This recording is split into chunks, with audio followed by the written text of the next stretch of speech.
Hey, welcome to the Insider edition of the Upland Nation podcast. I'm Scott Linden, your host. Yeah, these are the every other week special editions, if you will, that dive deep into an issue or a person or an adventure that might help you in one or more ways. And this week I'm going to climb up on the soapbox, but hopefully it will be to your benefit in the long run. Yeah, a little history, a little bit of advocacy, all as a result of this, we dodged a bullet with this big, beautiful bill and the amendment in there from Senator Mike Lee that would have allowed the consideration of the sale of more public land.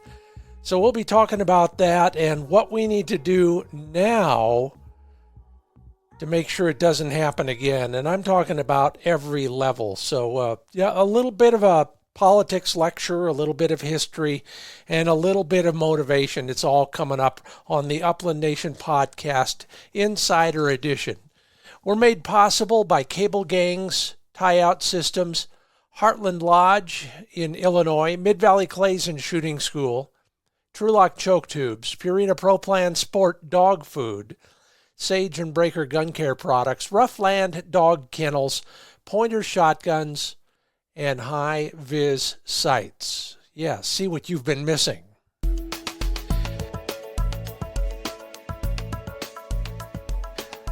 I'll try to keep this relevant. I'll try to put it in context whenever I can. And I got to tell you, it is something that I watched partly because I used to be in the business, and partly because I know it's near and dear to my heart, just as it is to your heart. This whole idea of selling some public land really got people together. And by the way, congratulations, everybody who worked so hard on it. Now, a lot of people I know were out there in the spotlight taking some visible roles of one sort or another, but there were a lot of people behind the scenes doing just as much work. I've been pleased to be learning more about them and talking with many of them in the last few weeks. But the bottom line is simply shedding light on a situation is the first step. Providing information and getting enough information into the hands of the folks who need it is the long-term solution to these kind of debates. And we have to be our own best advocates out there. Nobody's going to stand up for us. We've seen it before, we'll see it again. By us, I mean all sportsmen and women, but in particular, those of us in the upland bird world.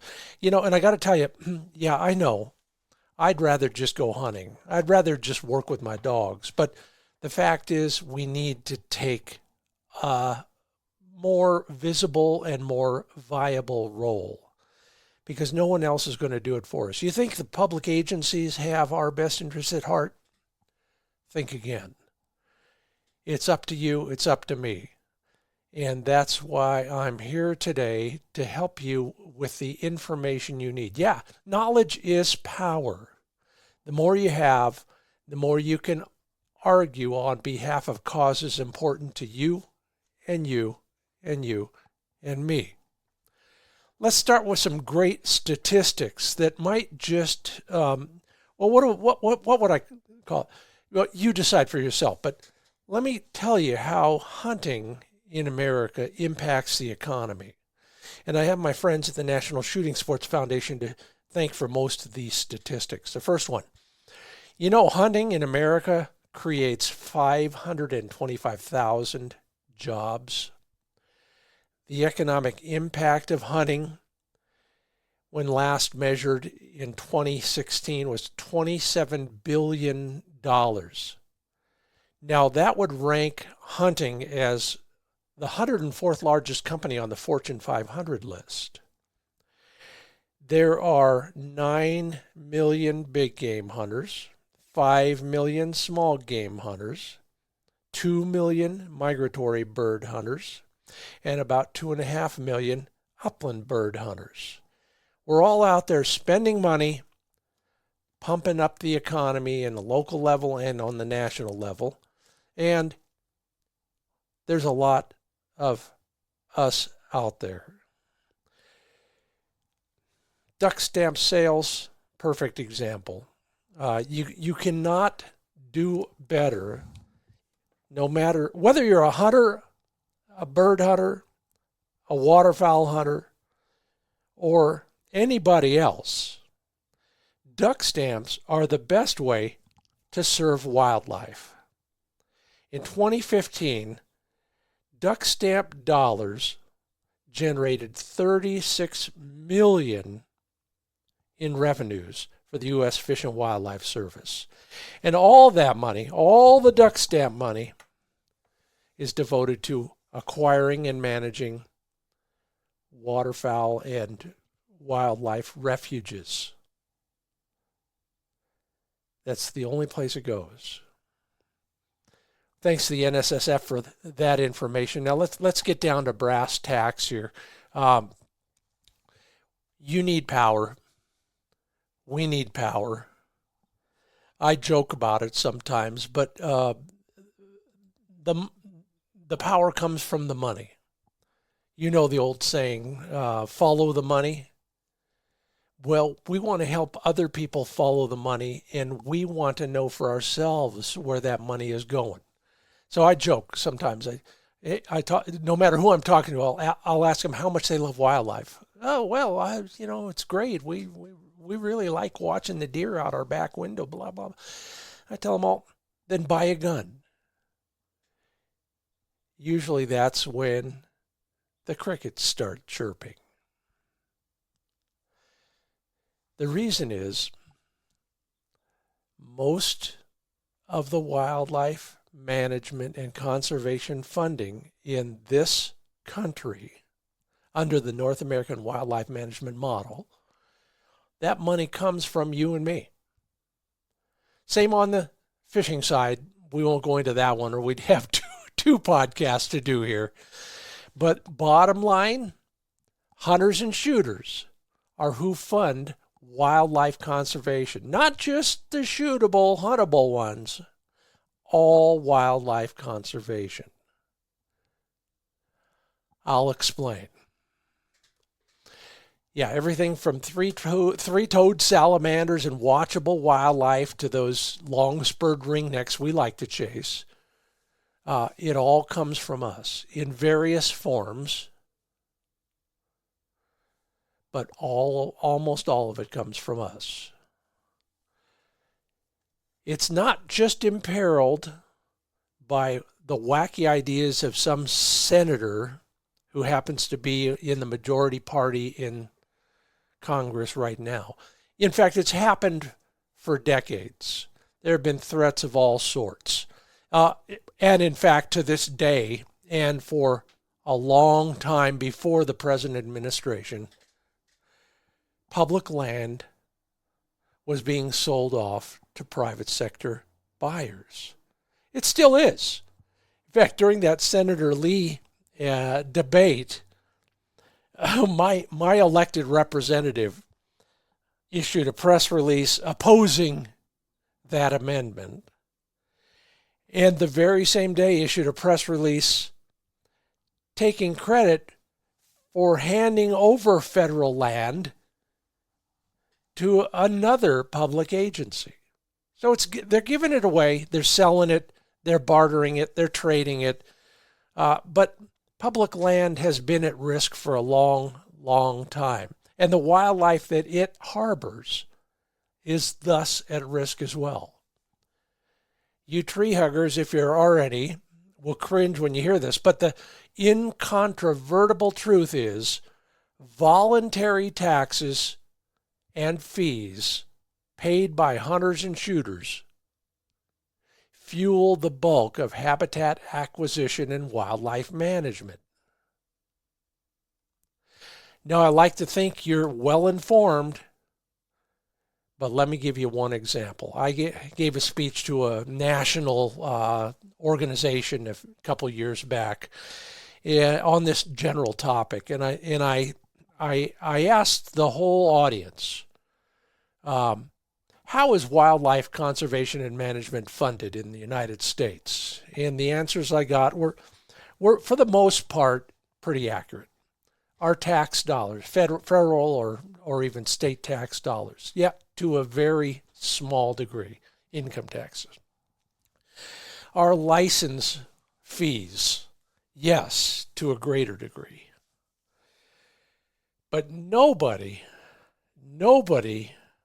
knew what the Pittman-Robertson Act was, let alone, well, it was a bill. When it was called the Pittman-Robertson Act, it was still a bill. Eventually, they renamed it. Now it's called the Federal Aid and Wildlife Restoration Act. It's a law, and it happened way back in 1937. You might recognize the names Pittman and Robertson, a senator and a representative who got together and said, you know, all these hunters knocking on our door back during the Depression are asking us to tax them so that wildlife can be conserved and managed better. You heard me right. A tax on hunters and shooters during the Depression that was begged for by us. It's since become law, and between $175 and $325 million a year from that law goes directly to wildlife conservation and management.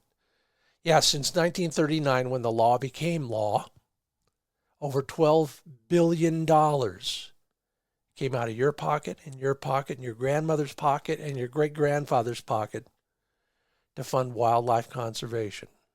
I wish my 401k could do that well. But have you ever heard of it? Have you ever seen it on an invoice when you go to the gun store? No, you do not. It's an excise tax. It is paid by the importers and the manufacturers of many hunting and shooting products.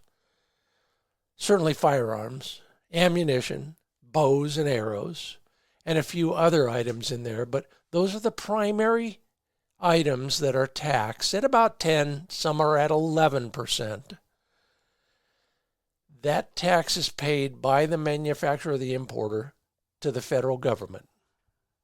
We never see it. It's invisible by the time we buy a firearm or a box of ammo. But it's there. That money goes from the feds, who dole it out to the states based on the number of hunters and the population of the state. So once again, if you love wildlife, I don't care if you are or not, buy a hunting license. That gets us more Pittman-Robertson money, and it also directly sends dollars to our local Fish and Wildlife Agency.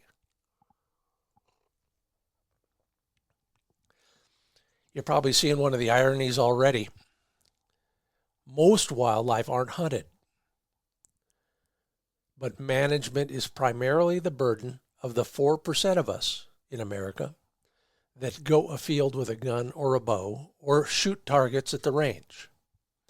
And you target shooters, thank you very much for being a part of all of this. While you never wear blaze orange or camo, you're buying so much ammo, and we are so grateful for your support. But the bird watchers, the hikers, the wildlife photographers, the mountain bikers, all those other folks who are enjoying the view, and the critters that come pose for their pictures, throw in a few pennies in a sales tax in a few states, or a few dollars from their income tax for the Forest Service or something like that, but nothing directly to the agencies charged with managing habitat and conservation. In fact, I remember I got involved in this one back in the late 80s, I think it was. There was a move afoot to make all those people, through the manufacturers, pay their fair share for wildlife management and conservation. Kind of a non-consumptive Pittman-Robertson bill. Hiking boots, backpacks, binoculars, that sort of thing.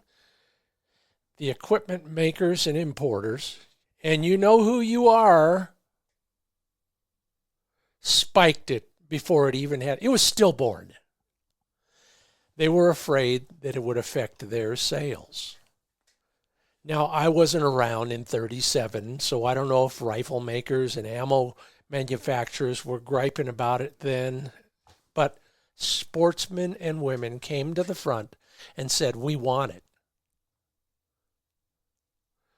I haven't seen that happen with non-consumptive users since that failure back in the 80s.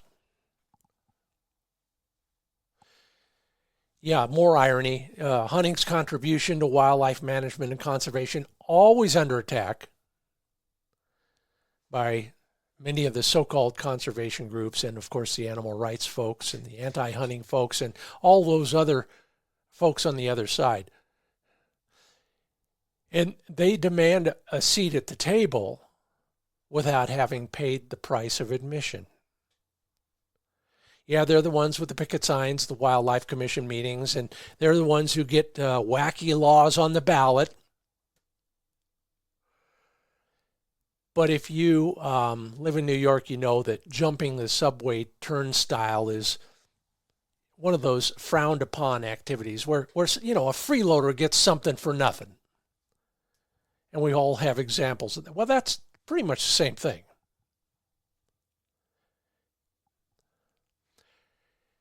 So I was talking with a former leadership in the Theodore Roosevelt Conservation Partnership a while back, and he said something like, if hunters are paying for this system, why shouldn't they benefit? We're losing places to hunt. We're paying into state and federal and sometimes even local conservation efforts. Why not give us our piece of the pie? Okay. Off the soapbox, let me give you some more examples of why we do deserve the seat at the head of the table. Also during the Great Depression, hunters asked Congress to levy a tax on them to protect critical habitat. We call it the duck stamp, and that money is used to purchase and manage all types of federal wildlife refuges. And believe me, whether you're a duck hunter, a bighorn sheep fan, or an upland hunter, there's opportunity galore on federal wildlife refuges. We asked for it. We pay for it. And yet, we still let the mountain bikers and the overnight campers and all the bird watchers onto the same refuges. The good news is, many of them now are requiring some sort of a price of admission from the folks who have been freeloading for a while. And yeah, I see all that stuff on my social media. I understand there are some places in some states where you got to buy a mountain bike pass or there's a parking pass for some areas and things, all for the good. All we ask is that those non-consumptive users who still benefit start paying their fair share. When I was working in politics, I got one guy elected and then reelected 11 times. Finally, we came down to this subject, and I said to him, it's time for you to pay me back because I worked really cheap for him. I said, you need to make these people in our state pay their fair share. And he said, well, no, then they'll want their own seat at the table. I said, the horse has already left the barn, Dennis. They already have more than one place at the table. They're the loud ones. They're the ones who are screaming and yelling. They're the ones who take up all the space in the public comment segment of the Wildlife Commission meetings. It's about time they paid too. All right. Sorry for the editorializing. Add our duck stamp money, our Pittman-Robertson money, and all of our licenses, fees, permits, tags, auctions, all the money you spent at the auction at the Ducks Unlimited banquet. We are the big dog. We need to act like the big dog. Yeah, dues, banquet donations, raffle tickets, that sort of thing for everybody from Pheasants Forever to the American Woodcock Society. That stuff alone totals over $1.8 billion per year. Ask your Audubon Society members how much they contributed to wildlife conservation and management. Do I hear crickets again? And that's before we even start counting the number of volunteer man hours and boots on the ground that we put in. All right, food for thought. Ponder that while you listen closely to a couple brief messages. Then we'll be back with more ammo to put in your vest pocket. And this word from Cable Gangs. Yeah, just because it's a little bit unusual, let me spell it for you. CableGangz.com. CableGangs.com. These guys, well, they're the Humvee of dog tie-out steaks. In fact, I was putting into the recycling container a while back, just clearing stuff out of the shop.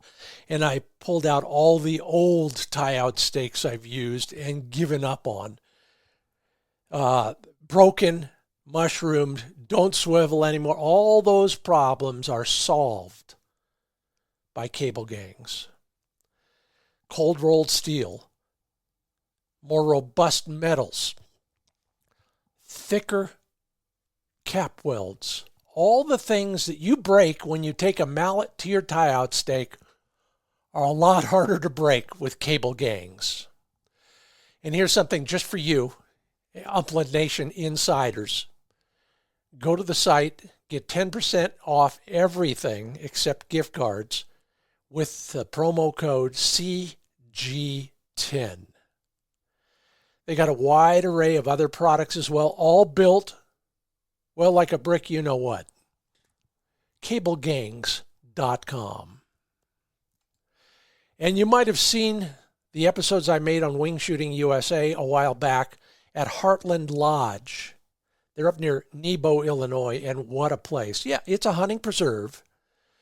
But I'll tell you, the habitat is, well, it is agricultural, but it's also wildlands, lots of ditches, lots of woodlands, harvested crops, standing crops.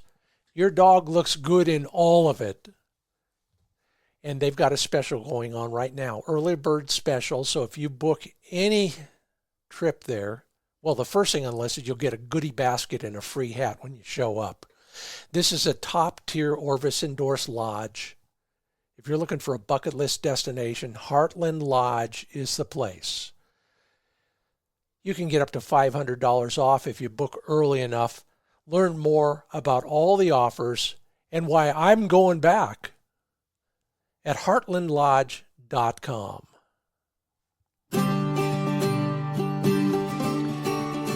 Welcome back to the Insider Edition of the Upland Nation podcast. A little history, a little bit of advocacy, and a little bit of ire.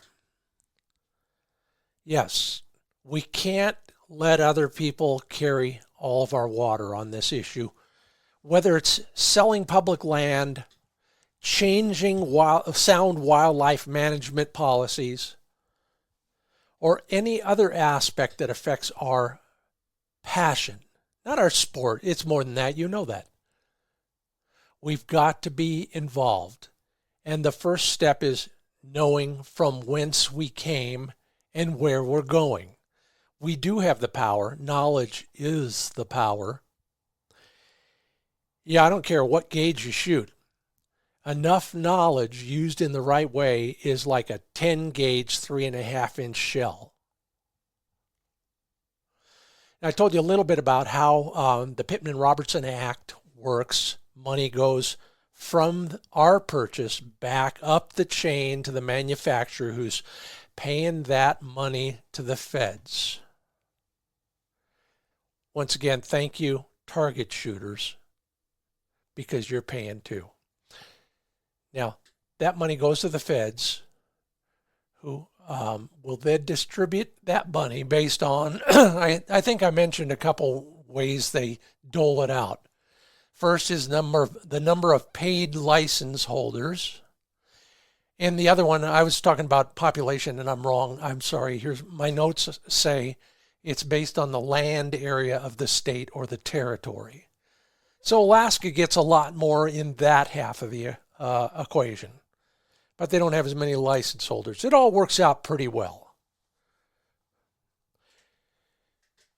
Each state is guaranteed at least 0.5% of the total pot. Now, in the past, just a quick history lesson, Congress has tried to take that money away from sportsmen and women in wildlife management and conservation. They, just like Social Security, they see that big pile of money and they say, well, you know, we got other needs we could use that for. Well, so far, so good.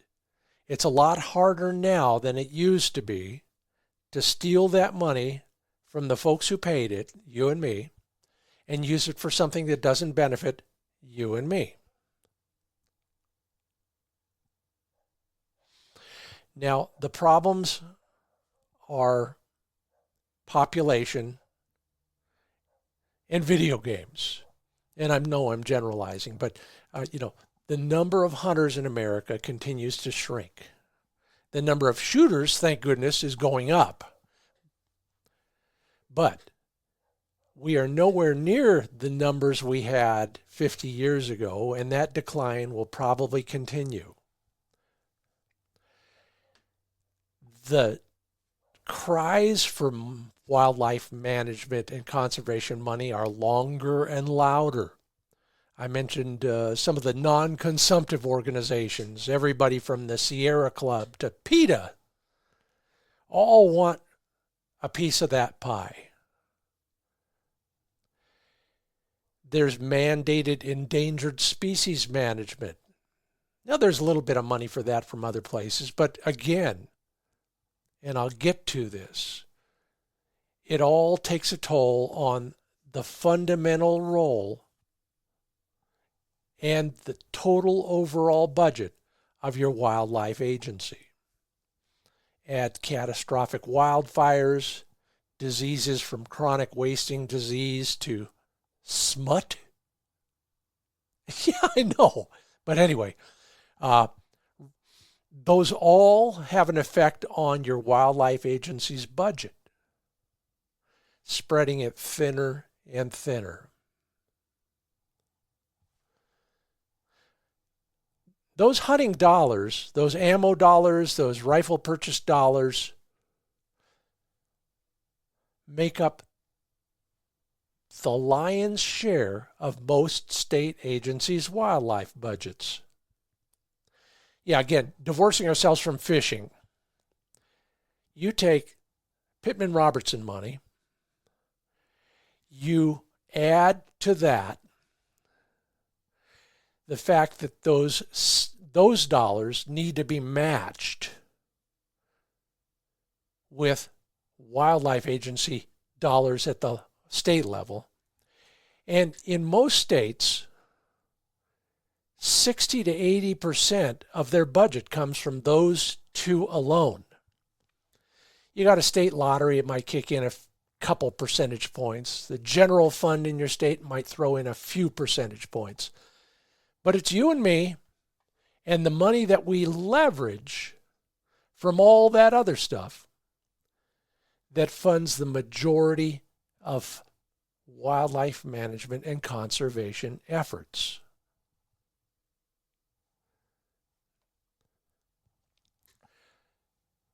Yeah, I'm Scott Linden. I probably ought to tell you, this is the Upland Nation podcast, an insider edition, a little bit off the rails, as it were, but important in light of what's happened in the last few months, and will become especially important as things move forward in a different presidential administration and a different attitude in the public eye.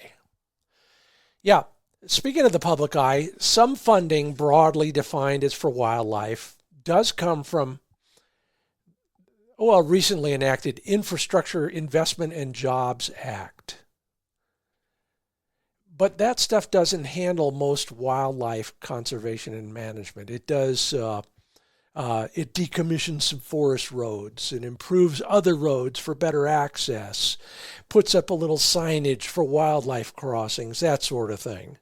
And then the big argument amongst the non-consumptive users is, well, we just got the North American Wetlands Conservation Act passed. Yeah, that's $45 million a year that came from oil and gas drilling, primarily in the Gulf, offshore stuff.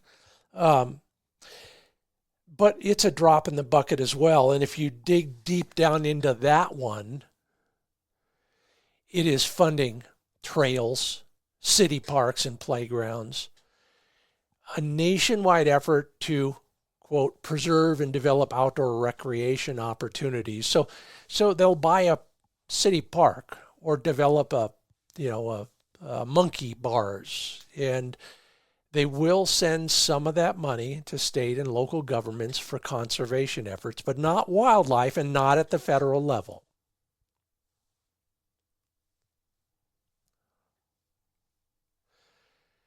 Now, you might also get some pushback from some of the more radical conservation, so-called wildlife organizations out there. You know who they are, and I'm not going to honor them with recognition. But they try to dismiss hunters as conservationists.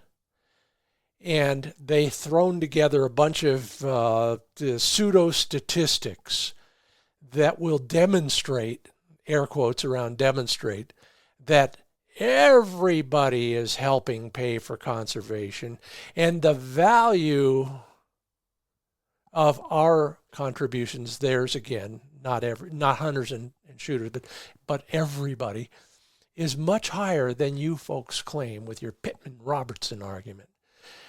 Well, if you assign some sort of a pie-in-the-sky value to all federal real estate, and then claim that since all citizens own those lands, their dollar value should be considered wildlife funding, well, I got a bridge in Brooklyn I'd like to sell you.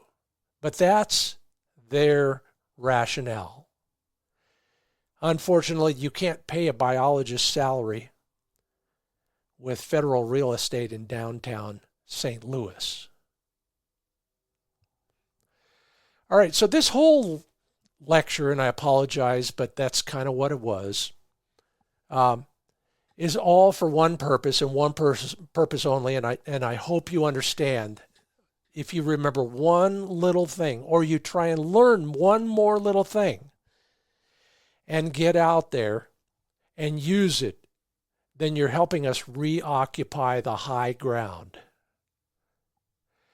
We're supporting and augmenting, complementing the work of groups from the Ruffed Grouse Society to Pheasants Forever. They're the ones doing the heavy lifting inside the Beltway. But we can do the same kind of work on a local level. Local being in your state house, your county commission level, your wildlife agency meetings. We can recruit new hunters. We can wear blaze orange and attend a meeting and give testimony. Write a letter to the editor. Make a phone call. Whatever it is, take some of this information and use it Take it down to the local level, adopt a wildlife area, and get to know it inside and out, and then advocate for it.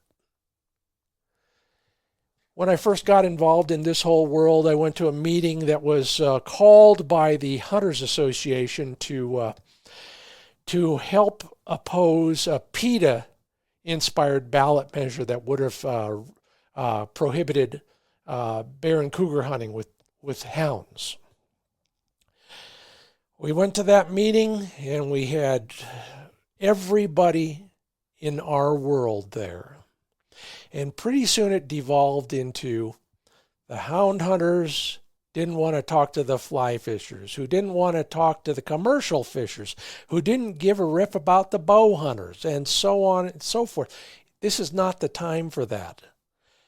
This last Senator Lee amendment in the big beautiful bill showed us that we can work together and achieve a victory.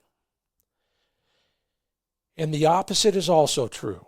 Benjamin Franklin said, during the writing of the Declaration of Independence, he said, if we don't hang together, we'll assuredly hang separately. Well, if you know where the dollars come from, that keeps us off the gallows. Don't climb higher up them. Advocate on behalf of wildlife conservation and management from a position of power. We pay for it. We deserve the dominant voice at the table. Well, I hope you learned something. Thank you for putting up with my vent. And if you can, take a new friend hunting and then show up at a Wildlife Commission meeting. I'm Scott Linden. Thanks for listening to this insider edition of the Upland Nation podcast. It's brought to you by Cable Gang's Tie-Out Systems, Heartland Lodge, Mid-Valley Clays and Shooting School, Trulock Choke Tubes, Purina Pro Plan Sport Dog Food, Sage and Breaker Gun Care Products, Roughland Dog Kennels, Pointer Shotguns, and High Vis Sights. See what you've been missing.